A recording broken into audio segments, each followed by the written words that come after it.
মুন্সিগঞ্জের গজারিয়ার গুয়াগাছিয়া যেখানে একটা অস্থায়ী পুলিশ ক্যাম্প করা হয়েছিল, সেখানে যে নৌ ডাকাত আমরা সবাই নাম শুনেছি, নয়ন পিয়াসী গজারিয়া উপজেলার গুয়াগাছি ইউনিয়নে গত 22 আগস্ট অস্থায়ী ক্যাম্পটি উদ্বোধন করা হয়।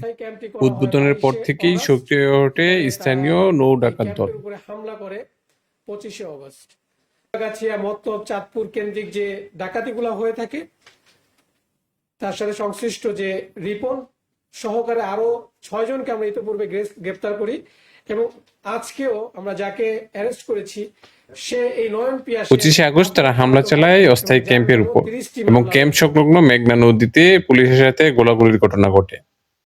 গোলাগুলির এই ঘটনা গুরুত্ব সহকারে প্রকাশ পায় জাতীয় এবং আন্তর্জাতিক বিভিন্ন পত্রপত্রিকায়।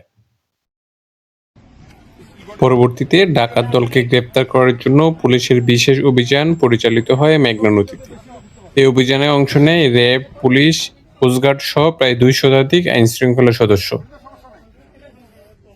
26শে আগস্ট মেঘনা নদীতে এই অভিযান পরিচালনা করা হয়। এই অভিযানে কোনো ডাকাত সদস্যকে গ্রেপ্তার করতে না পারলেও পরবর্তীতে 27শে আগস্ট র্যাবের এক বিশেষ অভিযানে 3 ডাকাত সদস্যকে গ্রেপ্তার করে র্যাপিড অ্যাকশন ব্যাটালিয়ন র্যাব। এর প্রেক্ষিতে গত 6 সেপ্টেম্বর পুলিশ ক্যাম্পটি পরিদর্শনে আসেন স্বরাষ্ট্র উপদেষ্টা জাহাঙ্গীর কবির চৌধুরী।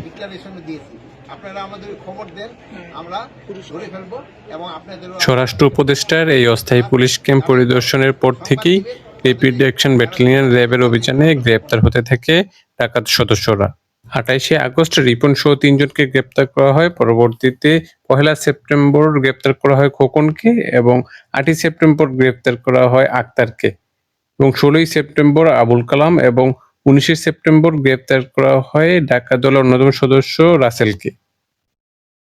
ঘটে থাকে এর মেইন উদ্দেশ্য হচ্ছে বালুমহল, বালু উত্তোলন এবং নৌ ডাকাতি, এবং এই মেঘনা নদী কেন্দ্রিক যে সকল জাহাজ বা ট্রলার বা নৌকা যেগুলো চলাচল করে তাদের কাছ থেকে বিভিন্ন অ্যামাউন্টের 200 থেকে 1000 টাকা পরিমাণ চাঁদা পার নৌকা তারা দিয়ে থাকে, এবং আধিপত্য বিস্তার কেন্দ্রিক এখানে বিভিন্ন গ্রুপের সাথে সংঘর্ষের সৃষ্টি হয়। তো